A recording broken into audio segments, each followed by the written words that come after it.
Tonight on News 5 Live, a Guatemalan national is chopped to death in Frank's Eddy village and his killers are on the run.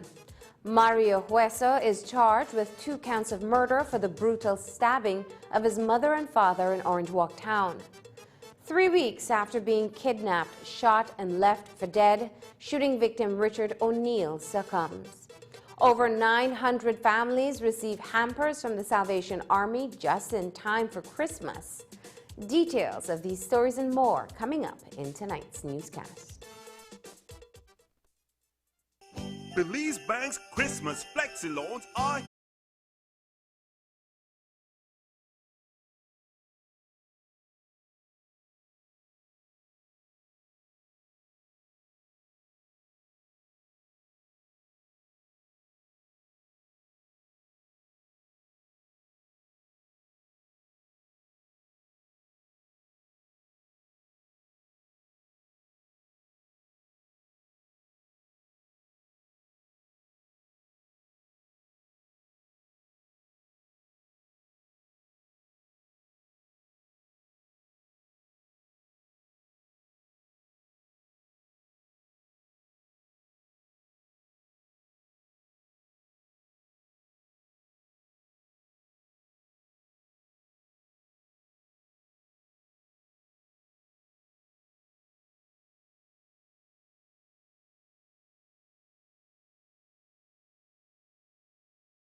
Good evening. Welcome to News 5 Live for Thursday, December 19th.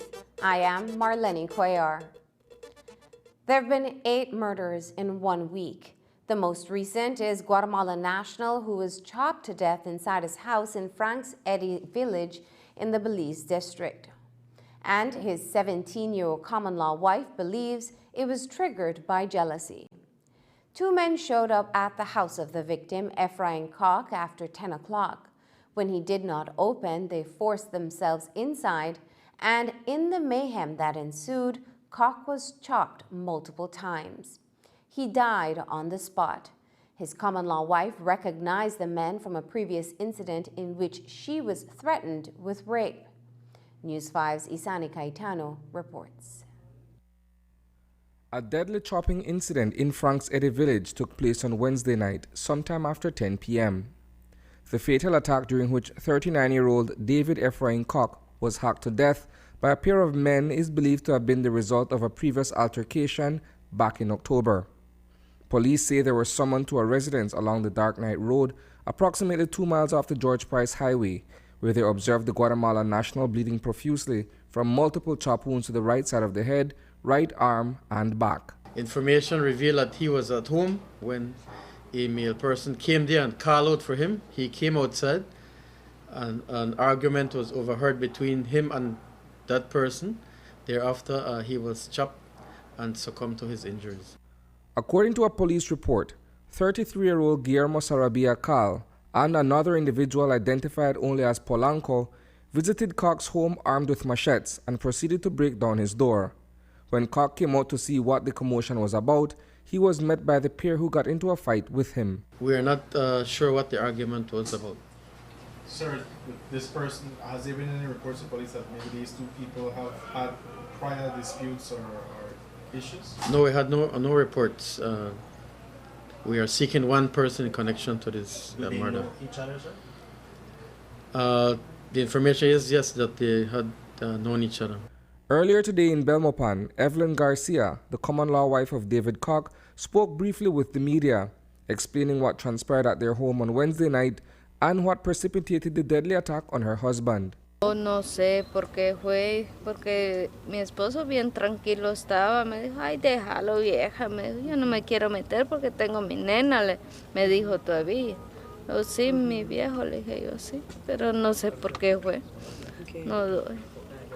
Este ocurrió anoche A las 10:30. Yo le digo a mi esposo, no salgas, le dije, no salgas, le digo yo, quédate ahí, no, pero comenzaron ellos a hablar de que salieran, que querían hablar con él sanamente, y le dijo mi esposo, no, le dijo, yo no voy a salir, le dijo, andate a dormir, le dijo. No, le dijo, porque yo soy de la Z, que soy esto y que el otro, dijo. El hombre, y comenzaron a tumbarme la casa y cuando lo filaciaron a él. Sí. Y le chapearon a su... Sí, todo la en cabeza, su espalda y su brazo. Sí. ¿Él murió instantáneamente? Sí, instantáneamente murió. Y después los hombres, ellos se fueron. Se fueron huyendo, no sé, creo que por la aldea, creo, no sé por dónde están.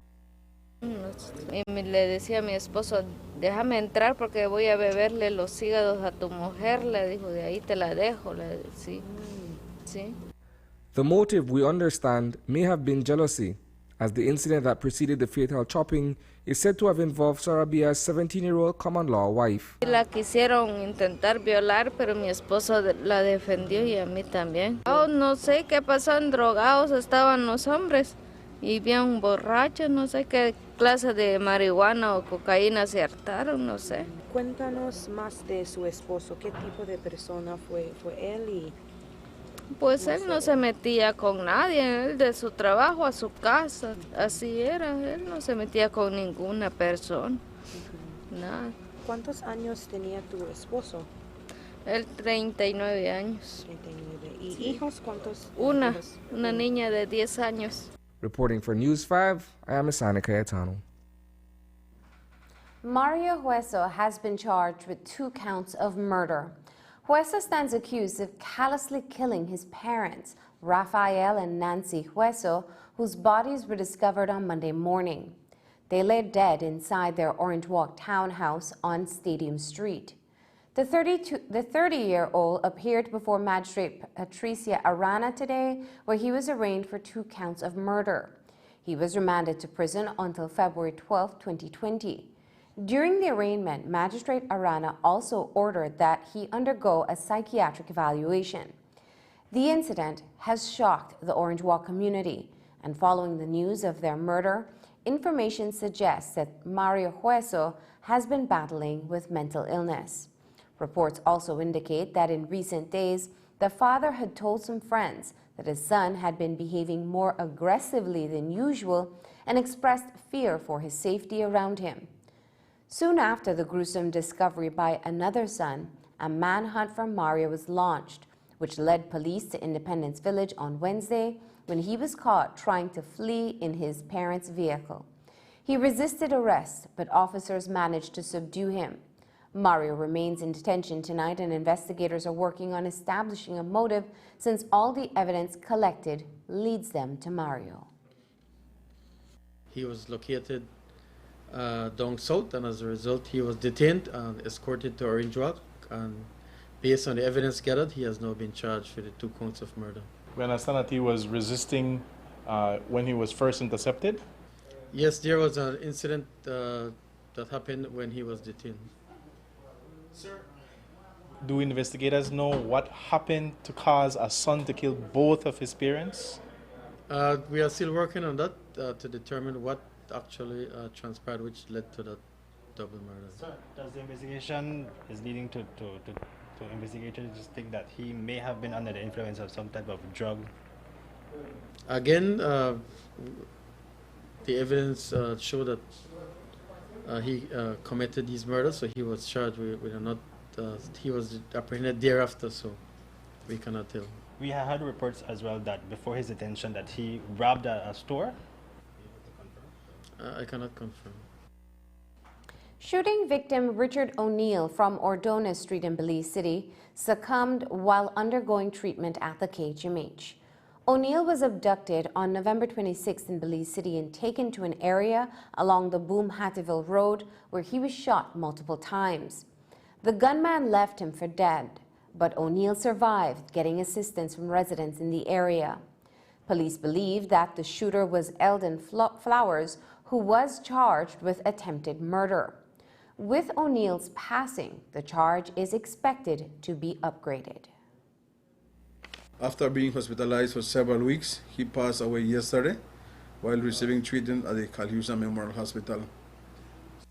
Mean that the person who police had charged initially for attempted murder, that the charge against him will be upgraded? I believe so. 17-year-old Belmopan native Damien Bergal was chopped to death and his body dumped along the Younggel Road in Kettle village in Cayo. The teen went missing last week without a trace, and his family embarked on a fruitless search for days until Tuesday evening when police received reports of a decomposing body on a feeder road off the Younggel Road. Several persons were detained and questioned, but no charge has been levied on anyone as yet.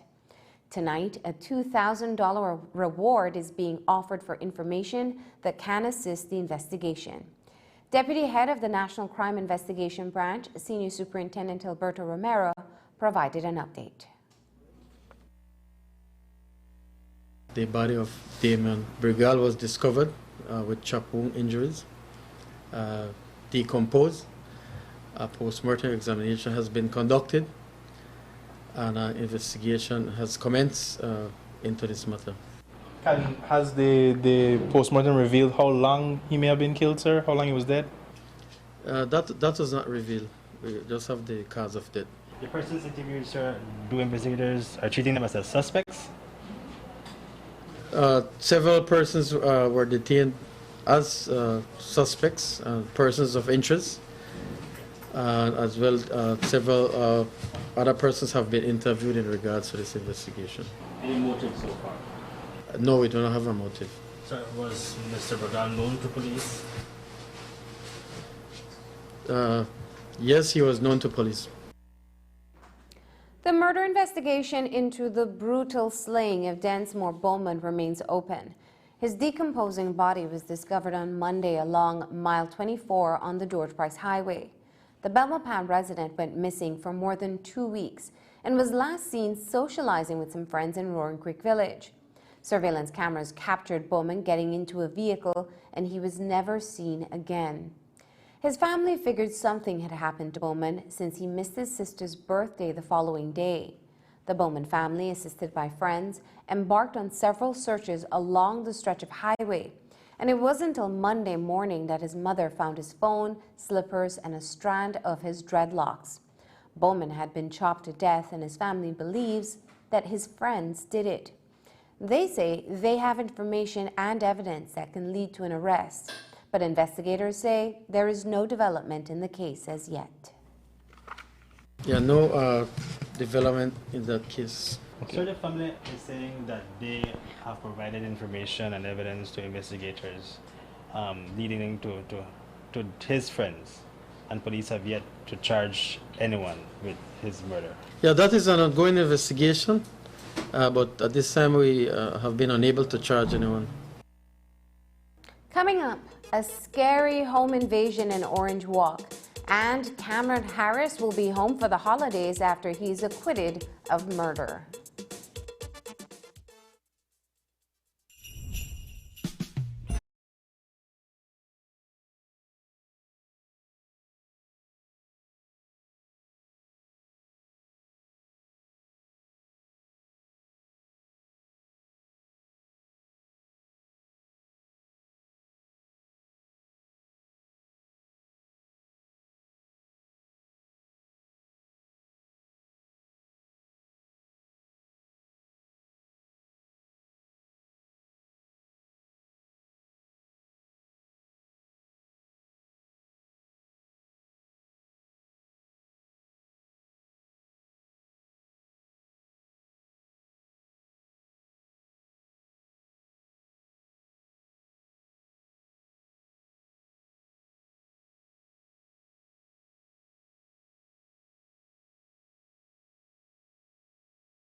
Bart Lucas has been charged for the attempted murder of Christopher Guild, who remains in a critical condition at the Carl Hischner Memorial Hospital. On Monday night, just before midnight, Guild was walking on Barrack Road when a gunman rode up on a bicycle, pointed a firearm at his head and blasted several shots. Guild was hit in the face and 2 times in the upper body. He escaped, and so did the shooter, but not before exchanging fire with a police officer. Lucas, who is from Pinks Alley, has been remanded until February 18. According to Superintendent Alejandro Cowo, Lucas was also charged with 1 count of aggravated assault upon the responding police officer. Police conducted an investigation, and on Wednesday they arrested and charged Bartolome Lucas, 32 years, Belizean of Brights Alley, for 1 count of attempted murder, 1 count of use of deadly means of harm, 1 count of dangerous harm, and 1 count of aggravated assault. Up to now, we have not established a motive. We know that the victim was somewhere in the vicinity of Barrack Road when this person just appeared from Pinks Alley into Barrack Road when the incident happened. And the accused is from Pinks Alley? Yes. Is he He's from Brights Alley. Is he known to police, sir? Yes, he is known to. Is he known as an associate gang member? I will not comment on that, but I know that he is from that Pinks Alley area. Sir, can you talk about the reported shootout with the police officer following that shooting of Mr. Gill? A police officer was coming off duty and he was walking corner Pickstock on Barrack Road when he heard the shots being fired. Upon his arrival at the junction, he saw this male person chasing the other person, and as a result, he yelled at the person to stop. The person turned and faced the police officer, and he fired shots at the police. Sylvester Thompson was stabbed by his friend on Wednesday afternoon. He was on Regis Street hanging out with some friends when an argument ensued. One of his friends produced a knife, and during the altercation, Thompson was stabbed in the face and neck. He was admitted to the hospital in a stable condition. According to investigators, the friends were drinking alcohol when the fight broke out. He was, along with other friends, socializing in the Regis Street when an argument ensued with one of the male person, and as a result, he sustained stab wounds to his body, where he was transported to the hospital and he remains in a stable condition. Police has since detained one of the male person that was along with him when the incident happened. Sir, is there any explanation as to what caused this dispute in terms of this argument between these 2 men?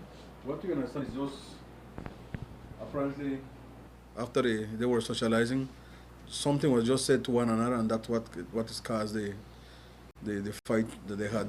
Are these 2 men friends? Yes, they are friends. Were they consuming alcohol? We believe so. A man broke into the home of a businesswoman in the wee hours of Wednesday night, robbed and attacked her. We understand that the businesswoman, who lives above her business establishment, was attacked sometime around 4 o'clock. The intruder took several $100s and cellular phones. But not satisfied with that loot, he reportedly raped the woman. He also tied and hit her several times. It was until she was able to free herself that she managed to seek help. We are told that the assailant threatened the woman, who is now reluctant to seek court action. Meanwhile, Nicole Usher, a Belmopan resident, on Wednesday spoke out against the violence she suffered on Tuesday. Many women suffer in silence, but Usher publicly claimed she was choked, attacked with a firearm, and her family threatened by Kenzel Hulse, the son of Minister Godwin Hulse, who is her ex-boyfriend. She took the matter to the court, and Hulse was charged with harm. Today, there were 2 statements released on gender-based violence. The National Women's Commission says that everyone loses when acts of violence are committed, especially against women and girls. The statement reads that gender-based violence is rooted in discrimination, inequality, power, and control. Silence, stigma, and shame have kept it as an invisible crime. The NWC also commends the courage and determination exercised by victims and points out that perpetrators must be held accountable for these violent acts. It concludes that communities must support victims and their families and demand that justice be served if we're to change the culture of violence. The Office of the Special Envoy also weighed in. Kim Barrow says that this case serves to demonstrate the pervasive nature of gender-based violence in Belize and the fact that both victims and perpetrators come from all echelons of our society. Gender inequality manifests in many ways in our society, including a lack of understanding of shared parental responsibility. The Special Envoy encourages all victims to report violations committed against them and calls on authorities to respond with sensitivity, professionalism, and without fear or favor. Cameron Harris will be home for the holidays.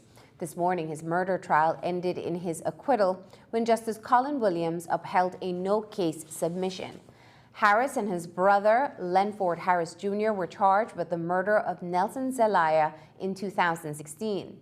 Earlier this month, Lenford walked from the charge, and today the court also freed Cameron. In his lengthy decision, Justice Williams said that the testimony of the prosecution's key witness, who was the common-law wife of the deceased, was in conflict with the forensic evidence. In her testimony, she recalled seeing Harris shoot Zelaya at close range, while the forensic evidence revealed that he was shot from a distance. Furthermore, Justice Williams stated that a visit to the crime scene revealed that because of the position of the shooter, Zelaya's common-law wife could not have correctly identified the shooter. Williams concluded, quote, "A conviction based on such tenuous identification evidence will be unjust," unquote. The Crown's evidence was led by Senior Crown Counsel Shanice Lovell, while Harris was defended by attorney Leroy Banner. In November 2016, Zelaya, a resident of Gardenia Village, was gunned down in his yard. After spending half his life behind bars, Andrew Kelly will now only have to serve 2 years and 10 months before he is released. Kelly was behind bars on death row, but won an appeal and was given a life sentence. With a change in law, all inmates serving life sentences must now be resentenced and given a definitive sentence. During Kelly's resentencing hearing, the court heard from 2 witnesses. One, who is a friend of Kelly and visited him often, testified that Kelly is a changed man and would like to use the remainder of his life assisting young people to avoid the mistakes he's made. At the resentencing hearing, the Crown was represented by Senior Crown Counsel Shanice Lovell, while Kelly was represented by attorney Anthony Sylvester. In 1999, Kelly, along with 2 other men, held up and robbed Chong's grocery store located on Jasmine Street in Belize City. During the robbery, Kelly killed businessman Lee Ron Chong. Calvin Catus of Belize City is among the many persons who left their families and never heard from again. In his case, he went missing in early October 2017. His family has been looking for him, and tonight they have another appeal seeking information on him. A notice through Crime Stoppers states that they're anxious for any information that could lead them to find him. The notice further states that his family have all but accepted the likelihood that he is no longer alive. Anyone with information is asked to call 922 or to use the P3 app at p3tips.com. According to our records, Catus appeared in court in July 2017 on a drug-related charge. He received bail and was to return to court on September 29, 2017. He has also spent time behind bars. Aside from homicides, loss of lives due to traffic accidents was the main cause of death during the year. Tonight, News 5's Isani Cayetano revisits those horrible accidents in which, so far, more than 70 persons have succumbed. Here's that story. Road traffic fatalities in 2019 have claimed the lives of many. The number of casualties from accidents along Belize's major thoroughfares is alarming. The deadliest of them all was recorded on November 27th, when 7 persons perished in a 2-car pileup along the George Price Highway. Lourdes Wade, along with her father and sister-in-law, was returning home to Belmopan following the passing out of her younger brother as a recruit in the Belize Coast Guard when she collided into a minivan. The impact was catastrophic. They were coming from an event. I think one of the brother was I don't know if it was a passing out, but something with it. Okay. It's her girlfriend. Okay. I don't know her name. Do you know how many foreigners died in this accident? 2. Well, here it's 6 people.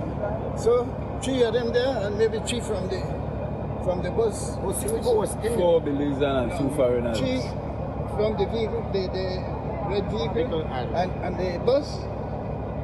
3 people died, but I don't know their name. The body count in the wake of the deadly crash included 45-year-old Lourdes Wade, 67-year-old Eduardo Wade, and 29-year-old Myra Alcocer.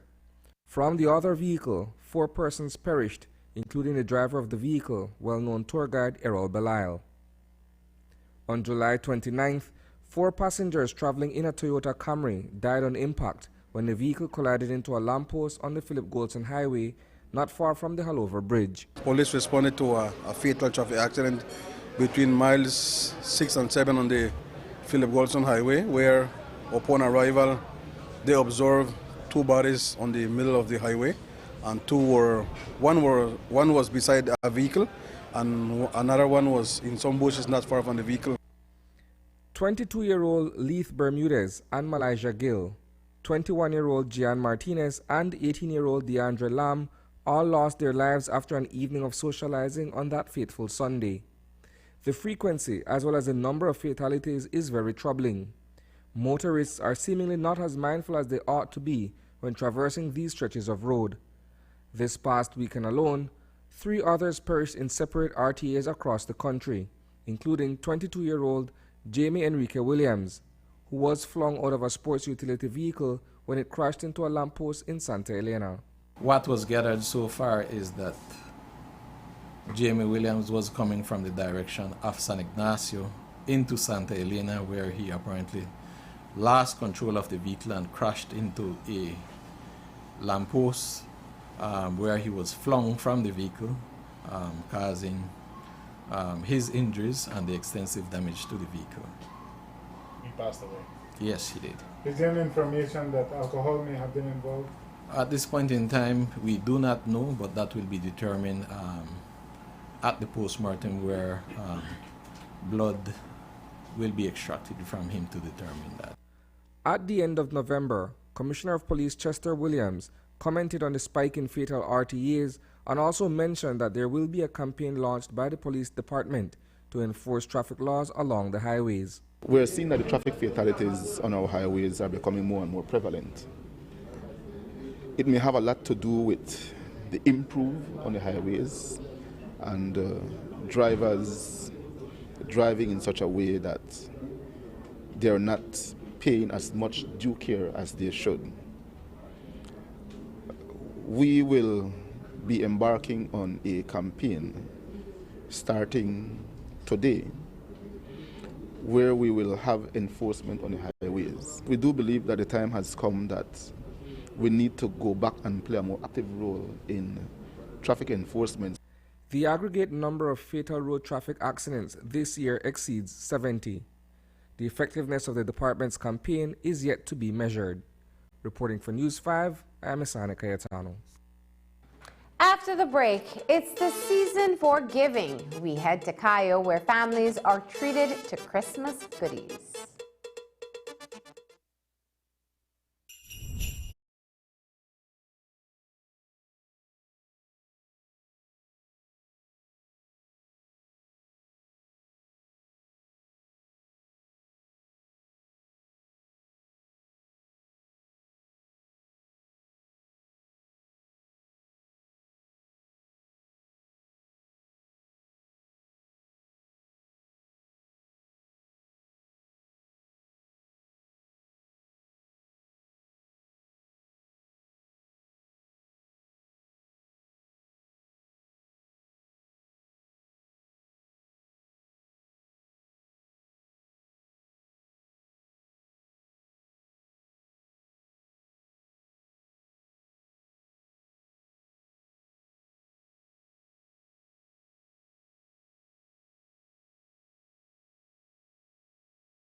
For most Belizean families, the holidays are not complete without a ham on the dinner table.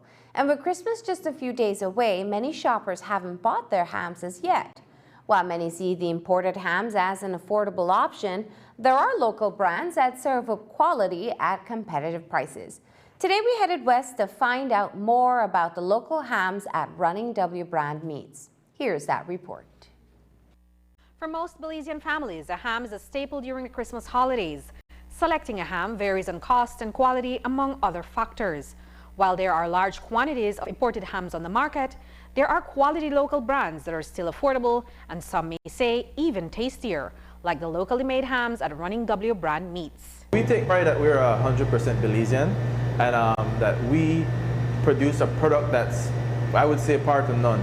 You know, that it's a quality product, it's safe fed, it's product that it's farmers that we choose from that are local, and we make sure that every animal that we use for either the ham leg or the shoulder, they are great products in general, you know.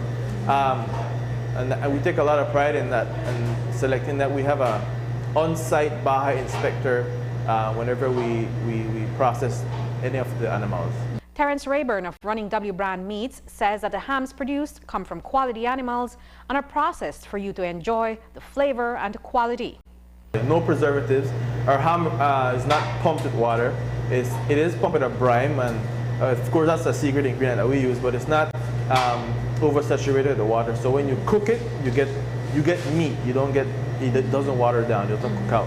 Whatever we're sending out for this month of December and early January, they are prepared fresh.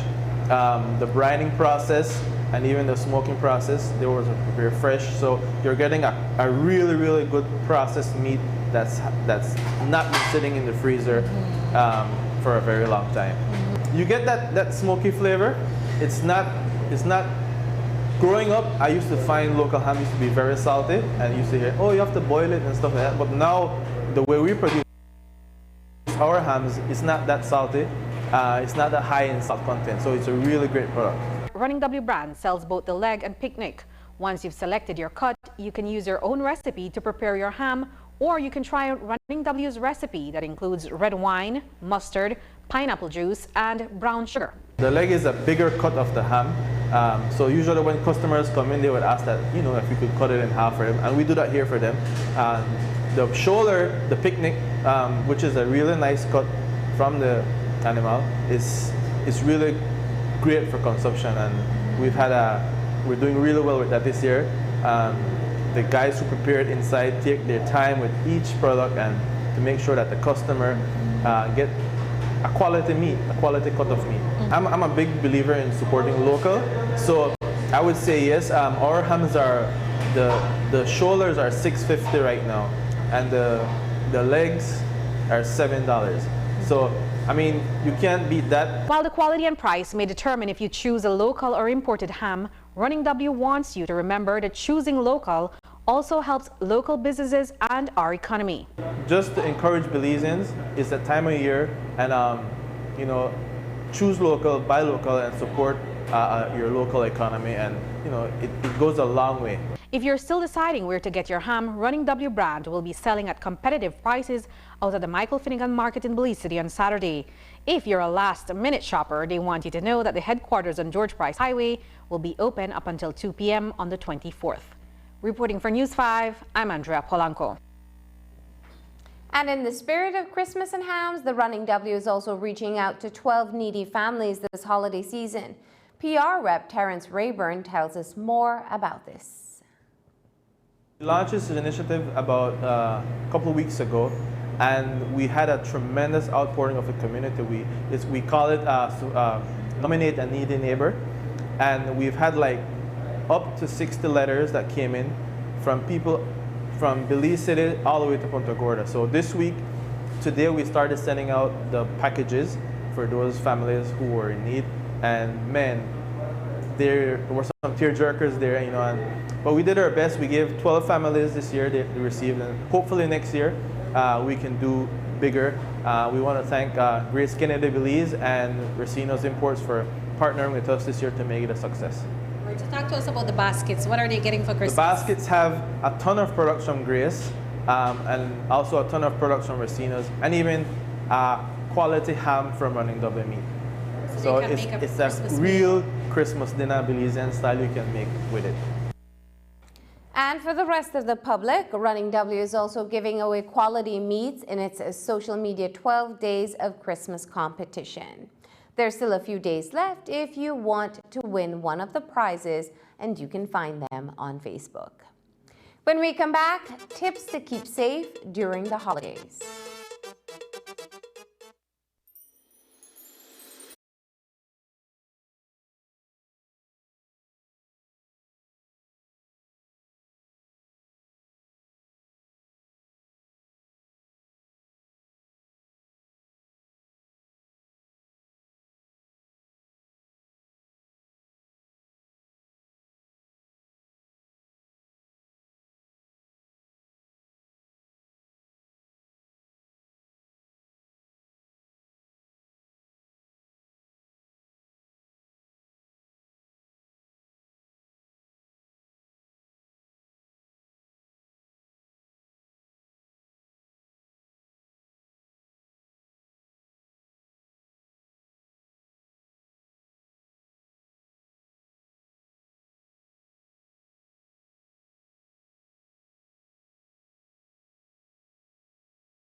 Your back.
At the Organization of American States, Belize joined 17 other countries in voting for a resolution rejecting violence in Bolivia and calling for full respect of the rights of the indigenous people. The resolution rejecting violence in Bolivia and calling for full respect of the rights of indigenous peoples in the plurinational state of Bolivia had the support of the Caribbean countries and Argentina, Mexico, Nicaragua, Uruguay, and Panama. Those who did not support. There were countries that did not support. The Christmas holidays are always a festive time of the year, but it is also a time when crimes such as robberies and burglaries spike. In recent weeks, there have been an increase in the number of reported aggravated burglaries, and the police department has increased its patrols, among other crime-fighting measures during the season. As Superintendent Alejandro Coa told the media today, they're working around the clock to ensure citizen security. Here are some tips for shoppers as they do their final rounds downtown. Especially here in Belize City, you have noticed there's an increase of police presence, especially in the Albert Street area, which is the biggest commercial area in the city. There are several police officers working in the morning and late until 9 or 10 when the shops are closing. It's an extra patrol that they are conducting. And almost every corner at Albert Street, they have a police officer, just in case if anything happens, and also providing security to the citizens that are doing their daily shopping. As the spike in home invasions, Superintendent Kawa also shared some advice on precautionary safety measures that can be taken by homeowners. When it comes to the burglary, I always advise the homeowners that it is a matter that they have to ensure that their houses are properly secured. Many of these incidents do occur because of people leaving a door open, a window open, or just the lock, and thereafter the person just come in and open the door. We advise them that before they leave their house to ensure that the house is properly secure, or even if they are inside, to ensure that the burglar bar or the regular door is closed. Sir, has the department identified hotspots? Yes, there are several, and you have seen that there are several police officers working in these areas likewise. Coming up after the break, the Salvation Army makes the Christmas holidays a lot easier for 900 plus families.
The headquarters of the Salvation Army in the downtown area of the city was buzzing with activity today. The organization, as it has every year, came through big time for a number of families. They got their Christmas cheer all contained in a hamper of goodies to make the holidays jollier. News 5's Dwayne Moody reports. Simultaneously across 5 locations in Belize City and elsewhere, families were gifted with a hamper filled with subsistence in this season of giving. Just in time for the holidays, the Salvation Army has come through for over 900 families who will now be able to celebrate Christmas easier. The highly anticipated hamper distribution has Major Jonathan Kelman feeling the spirit of Christmas despite the inclement weather today. I like the energy here from these people here this morning, and it was good that we got the time to not just give out the hamper, but we got some time to share about the whole Christmas thing and really encourage them to share as well. I challenged them to take one item from the hamper and share with another person who is in need, because we can't touch everybody and we can help. But if they can reach out from what they receive, then we extend the help. And it's in that spirit that the elderly, as well as those special needs persons, were first to receive their hampers, as we witnessed this morning at the Salvation Army headquarters on Regent Street in downtown Belize City. Major Kelman says that he was initially concerned that the organization would not have been able to meet its target, but corporate citizens threw support behind its mission. I was kind of concerned as the Kettle appeal was going on, if we were going to be able to complete this in time, because the 700 children dinner at Holy Redeemer is a big thing, a big expense. But we managed to come through, especially from corporate Belize, sent some checks in the mail, and then the Kettle really just took on a sudden upsurge. And I really want to thank the public for helping me, helping us in the Salvation Army to reach this goal. People come to the different locations and they register. The registration started the 14th of November, so it took some time. We really cater, or I would say, the preference is to the vulnerable, which would include, it could be young people who come as single parent homes, large among the children, but also especially mainly the elderly, because they can't really stretch the dollar.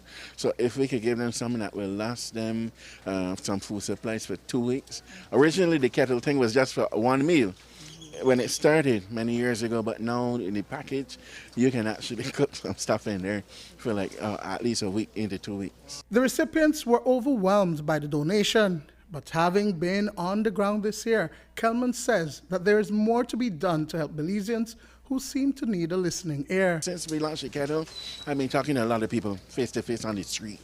And I realize the need is there, but more than all, I realize that people have a whole lot of problems and they just need somebody to talk to. So if we, during this Christmas time, can not only reach out with giving thing, but also give time to share and encourage people along the way, because people hurting, especially a lot at this time of the year. It's a sensitive time. Dwayne Moody for News 5. Back in November, the Kettle Appeal of the Salvation Army was launched. Its annual target for some years now is to raise $100,000 in efforts to support its many programs, including the annual Children Christmas Party held last week and the Hamper program for needy families. Bread pots have been placed at popular spots around the city. But even though the funds were initially slow in coming, the organization is close to meeting its target. Salvation Army's District Commander, Major Jonathan Kelman, gives News 5 an update. We're very close to that now. And, with the economy and so many things, I was hoping, but praying, because I know that there are a lot of agencies right now that are asking for donations and so. So again, I want to say, boy, I was so surprised that people that come to the office say, we haven't received a letter, but we just come to give a donation. Or someone say, we haven't received a thing yet. So they put a trust in the Salvation Army because of our track record. And what I also did is to try to help out some other smaller agencies with some of the stuff that we receive, because I could see what they were doing, and they needed a boost, so I kind of partner with a few of them, because we can't do everything on our own, but if you see some other person trying to do something, we pitch in. But yes, the corporate believes and the public ring at the battle, the Kettle spots, really, really, really supported us. I just want to say thanks. To be honest, I feel humble. I feel so much appreciated of the support that once again, another year, the public has placed in the Salvation Army, and we promise to try to do as much as possible. Up next, with all the food this season, Healthy Living has tips on how not to overindulge.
Port of Belize Limited, a port with a global perspective. The Christmas countdown has begun. In less than a week, we'll all be indulging in the Christmas merriment, which includes lots of deliciously rich food. Christmas is surely no time for a diet, but it doesn't mean you have to pack on extra pounds. In tonight's Healthy Living, we get some practical tips from a professional on how to enjoy your Christmas meal and avoid weight gain.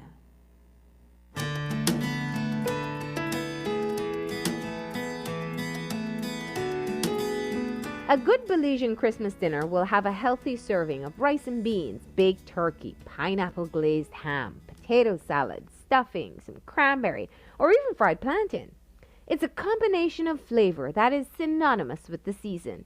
It's also loaded with calories.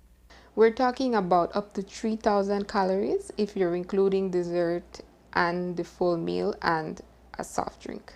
That means that just that one meal could almost double your entire caloric intake for the day. This doesn't mean you have to skip Christmas lunch to be healthy, though. Nutritionist Doris Sutherland offers some helpful tips to survive the holiday meals. 1. Don't skip meals. Most people would average to that 3,000 calories when they skip meals throughout the day. Okay, because we tend to want to save the calories for later on. When this tends to backfire, because instead of saving the calories, we tend to eat a lot more.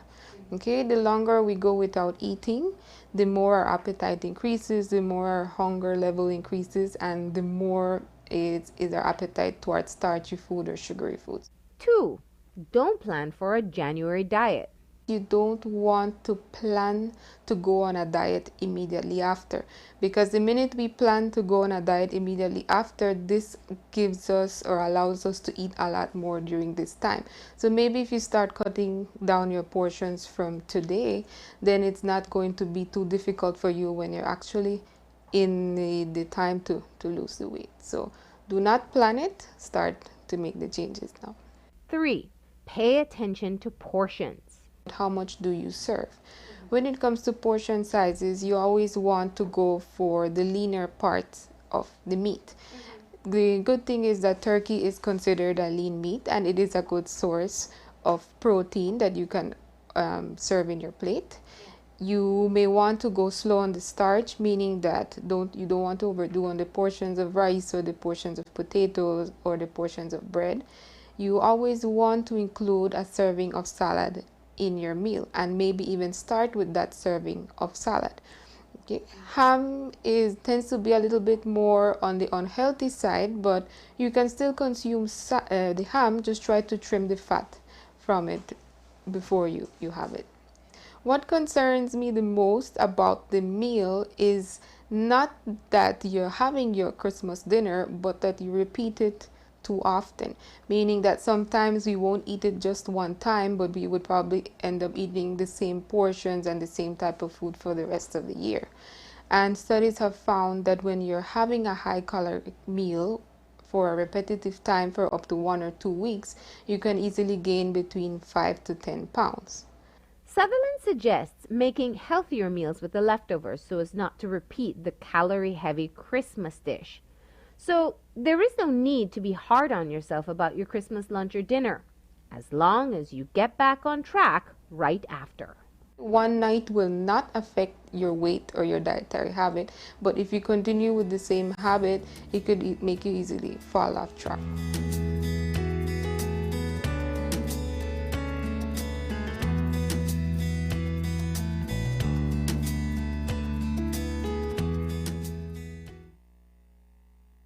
And that's the news.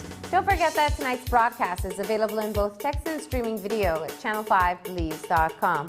You can also connect with us on our Facebook page at facebook.com/News5Live. I'm Marlene Cuellar. Thanks for joining us, and from all of us here at News 5, good night.